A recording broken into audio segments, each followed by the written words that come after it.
How we doing, everybody? Welcome to the very first official episode of Chefing It Up. I'm Jock, and I'm just going to hopefully teach you how to cook some quick simple dishes throughout this channel. So if you give us a minute, we'll crack on. First thing we're going to be doing today is a creamy mushroom tagliatelle. So the very first thing that we're going to do is everything that we need for this dish we're going to have out and ready and in front of us. This is called the mise en place. Excuse my pronunciation there, I'm Scottish, but I can't help it, it just comes naturally to butcher other people's languages. And yeah, so this is the mise en place. Not that, we're not using that, that's just coffee that I forgot to move. We're not using this in the dish, this is just for me drinking while I'm cooking.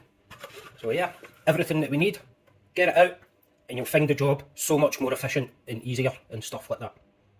We're going to start off with the garlic. So in here I've got 3 cloves of oak smoked garlic and a little bit of Maldon sea salt just to help it no stick. And obviously just got to give it a damn good bashing. A little bit more salt as soon as the juices start coming out. The reason I use a mortar and pestle is it's a lot better to release the flavours of the garlic rather than cutting it and crushing it through a garlic crusher. Because what we're actually doing is we're actually, just as you can see, bashing the juices out, making it into a nice puree. So now that the garlic's ready, we're going to add it in to this wee bit of unsalted butter, but we're not going to use all of it because that would be way too garlicky. I'm going to use about that plus that, and I'm going to use the rest of the garlic for the actual pasta itself. Alright, and don't be scared to use a little bit of mixed herbs in with this as well. It helps, it really does. You don't need too much, but you don't need a tiny amount either. It's just my preference, you don't need to put them in, but I like it. So I decided to add in a little bit more butter, just because the smell of the garlic was actually quite strong. And, sorry, that was a lie. I never put enough butter in the bowl at the beginning. I'm just a wee bit nervous doing this. So yeah, that's now ready. Now, sometimes when I can't be bothered to make the bread myself, the baguette that I go for is a Tiger. Just because I love the crunch that you get with it. And obviously, if you've got a bread knife, as such, you're better off using that because you don't want to squish the baguette too much, or if at all. So, I'd say that's about enough. I cut it that way. And now, we're just going to make some slits down it as well, so that the garlic butter can get all up in there and just completely saturate it and crisp it beautifully. So, now, I'm going to use this wee spatula and get it spreaded. Just like that. And then a wee bit there as well, because last thing you want is just dry toasted toast. I was about to say bread, but it wouldn't be bread. Once it's been toasted, it'd be toast. And a wee bit here. I love garlic butter, so you'll probably see me use a fair amount of it, but you don't need to use that much. Always clean as you go as well. You'll find it so much easier and your mind will be less cluttered for it as well. So now the board's been wiped down, we've chopped off the hard wee bits of the stem of the mushrooms. We've took the stems out, but we're not going to throw these bits away. We're going to chop these bits up nice and fine and we're going to add them to the dish as well. So what we're going to do is cut that in half, lay them out so that they're nice and flat, make sure they're all matching up together, and now we're just going to chop it. Make sure you've got your hand and a claw as well, that way you don't chop your fingers. But if you want to go a wee bit faster, then you can. It doesn't need to be perfect, as long as they're all nice and thin. Like so. And with the mushrooms, because they're quite big, I'm using chestnut mushrooms. I love the flavour, they're firmer than buttons and other forms of white mushrooms. So we're going to chop that in half, we're going to chop that in half, and now we're just going to slice them up so that they're nice and thin but not too thin. About that. Like I said, it doesn't need to be perfect. We're not looking to do some Michelin star food here, so yeah. So as you can see, that's the onion nicely diced up. I just want that bit a bit smaller and that bit a bit smaller. So onion, mushrooms, garlic, And because I like a little bit of a kick, I've got some sliced up chilli in here as well. Again, just my preference. So now I've got water from the kettle already boiled.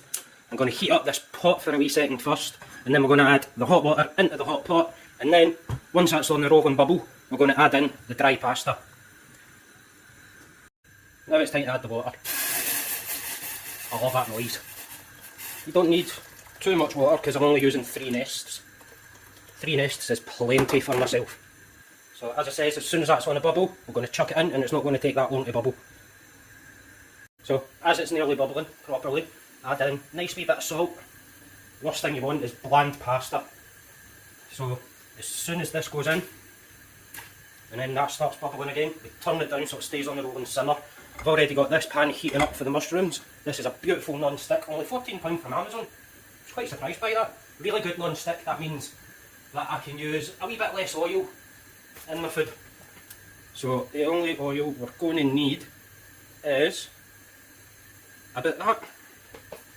Fandabidosi, people. Now that's on the rolling bubble, I can turn it down a wee bit.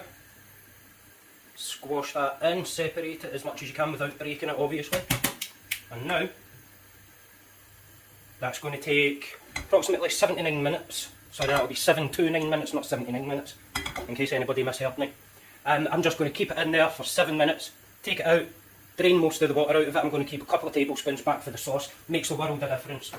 So now, the first thing we're going to add into this pan here is the red onion. I want to hear that sizzle. That sizzle is beautiful. And now, just let them work. And then when we get a wee bit of the oniony smell, that's when I'm going to add in the small bits of the mushrooms. And it's not going to take that long because the pan's already been heated up. Just turn that up a wee bit. See, I like a nice gold colour on it as well. Now they're looking a wee bit goldy, let's add in these wee bits of the mushrooms. And just give them a toss as well. Very important to season as you go. So just a wee bit of mild and sea salt, because it's beautiful stuff.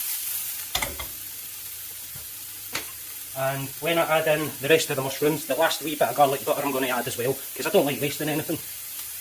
Last of the butter's going in, and then I'll chuck in the mushrooms. Oh, look at that bubble.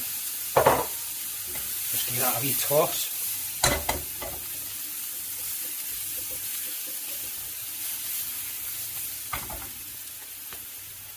And now, the mushrooms. When the mushrooms go in, I want you to turn the heat up a wee bit more as well.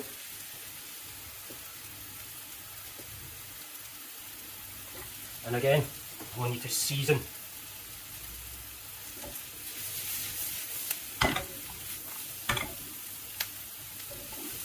Oh, that smells delicious so far already. While the mushrooms and the onions are still cooking, now's the perfect time. We can start finely grating our pecorino. Pecorino, finely grate it, beautiful nutty flavour. Now my pecorino's been finely grated, I'm going to add in my wee bit of chilli.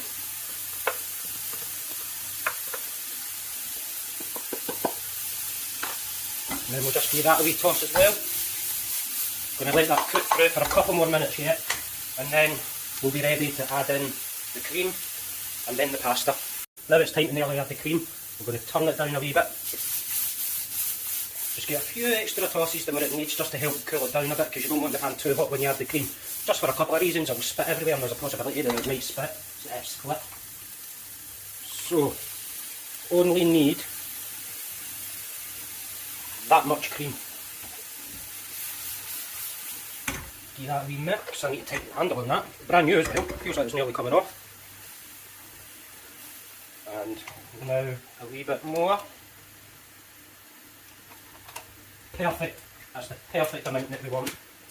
Just turn it down a wee bit again. See how the mushrooms change the colour of the cream as well. We're going to add in a touch more salt, and then we're going to add in some of the pecorino.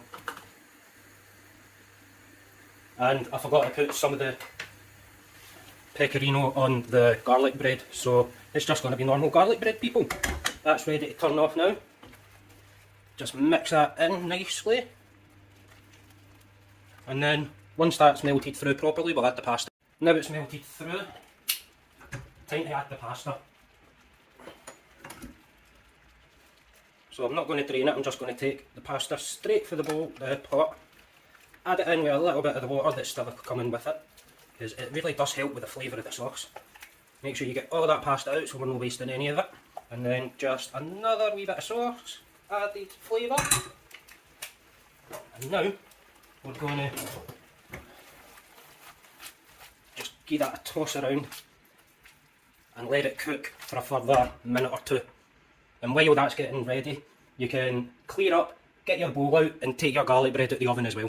Now the garlic bread's out the oven, I'm going to chop it through the slices that we did earlier on, so the handy wee bite-sized pieces.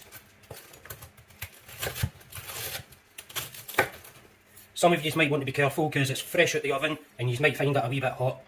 But apart from that, beautiful stuff.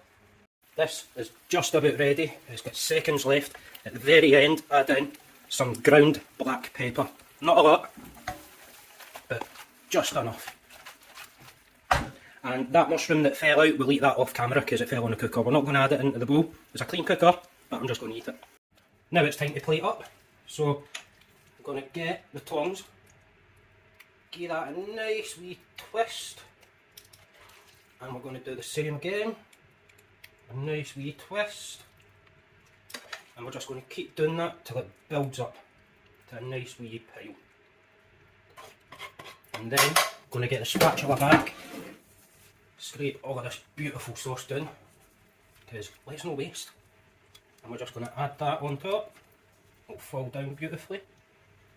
And now a sprinkling of more pecorino. And that is my mushroom tagliatelle.